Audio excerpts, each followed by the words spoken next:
next value that's really important is the transmission.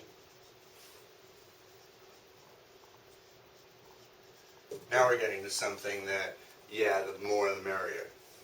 The higher the transmission, the brighter the image, the less gain that's required from the camera, and so the less noise that will be produced by the camera if it's in an auto gain situation.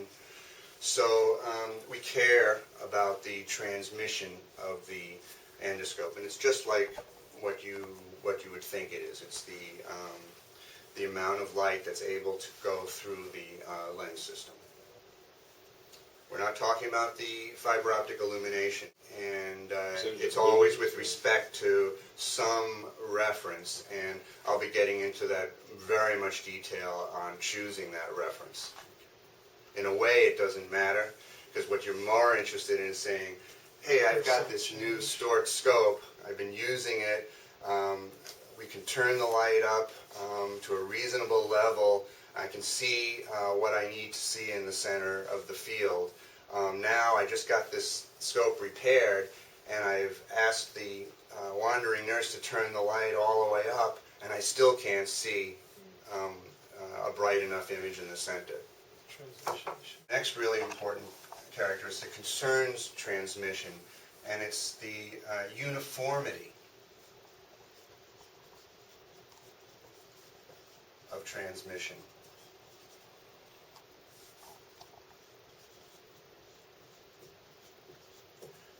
The technical word for that is vignetting.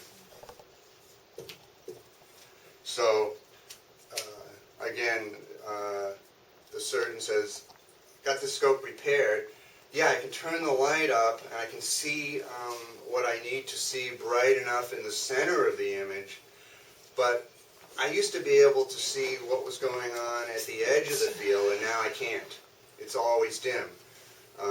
And if I turn the light up more and I can see what's going on at the edge of the field, well, now the center of my field is saturated, and I've got a whiteout condition. I can't see anything. It's too much for the dynamic range of the camera. So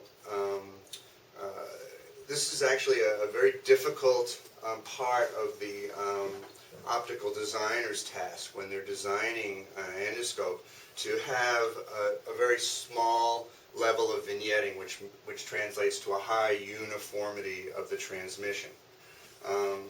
You can think about it, kind of logically.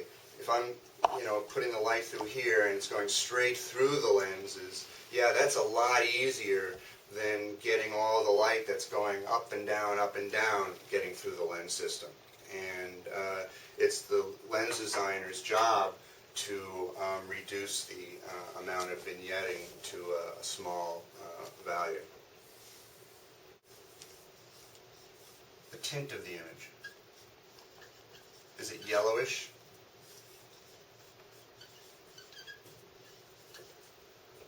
I call this coloration.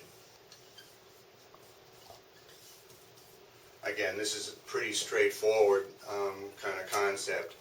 You've got something flesh-colored, you want it to translate flesh-colored through the optical system.